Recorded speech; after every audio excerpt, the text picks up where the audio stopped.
Welcome to Hi-Inno. இன்னைக்கு இந்த வீடியோவில் கொஞ்சம் டிஃப்ரெண்ட்டாக பீட்ரூட் வச்சு எப்படி சட்னி செய்கிறது அப்படிங்கிறத பார்க்கலாம். அதுக்கு முன்னாடி இதுவரைக்கும் நம்மளோட சேனலை சப்ஸ்கிரைப் பண்ணாதவங்க மறக்காமல் சப்ஸ்கிரைப் பண்ணுங்கள். பக்கத்தில் இருக்கிற பெல் பட்டனையும் ப்ரெஸ் பண்ணிவிடுங்க.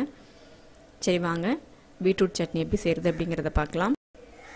ஃபஸ்ட்டு ஒரு பேன் ஒன்று ஹீட் பண்ணிக்கோங்க. நம்மளோட பேன் ஹீட் ஆகிடுச்சு. சட்னி வதக்கிறதுக்காக 1 டேபிள் ஸ்பூன் அளவுக்கு கடலை எண்ணெய் சூடாகட்டும். எண்ணெய் சூடானதுக்கப்புறமா 1 டேபிள் ஸ்பூன் அளவுக்கு வெள்ளை உளுத்தம்பருப்பு, நீங்கள் கருப்பு உளுந்து கூட சேர்த்துக்கலாம். அது கருகாமல் பொன்னிறமாக வர்ற வரைக்கும் வறுத்துக்கோங்க. இப்போ பாருங்கள் லைட்டாக கலர் சேஞ்ச் ஆகுது. இப்போது நம்ம ஒன்றா ஆட் பண்ணிக்கலாம்.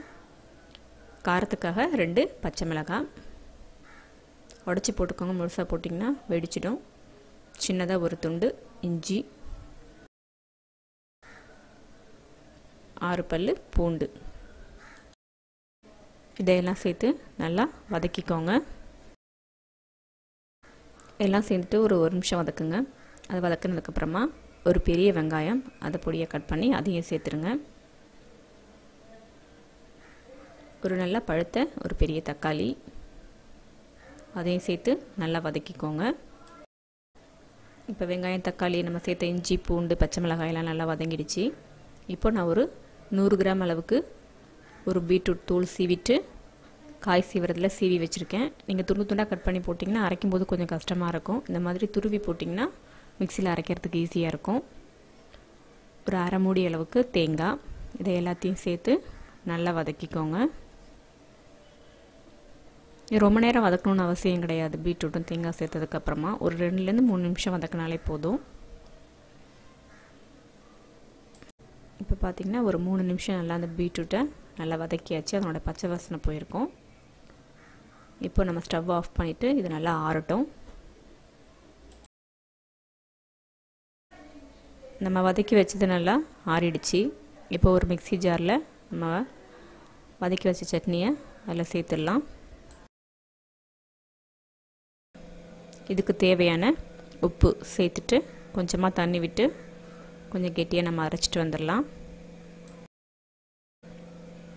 பாருங்கள் நல்லா மைய அரைச்சாச்சு. நம்மளோட பீட்ரூட் சட்னி ரெடி ஆகிடுச்சு. இதை வேற ஒரு பவுலுக்கு நம்ம மாற்றிடலாம். மாற்றிட்டு இது எப்படி தாளிக்கிறது அப்படிங்கிறத பார்க்கலாம்.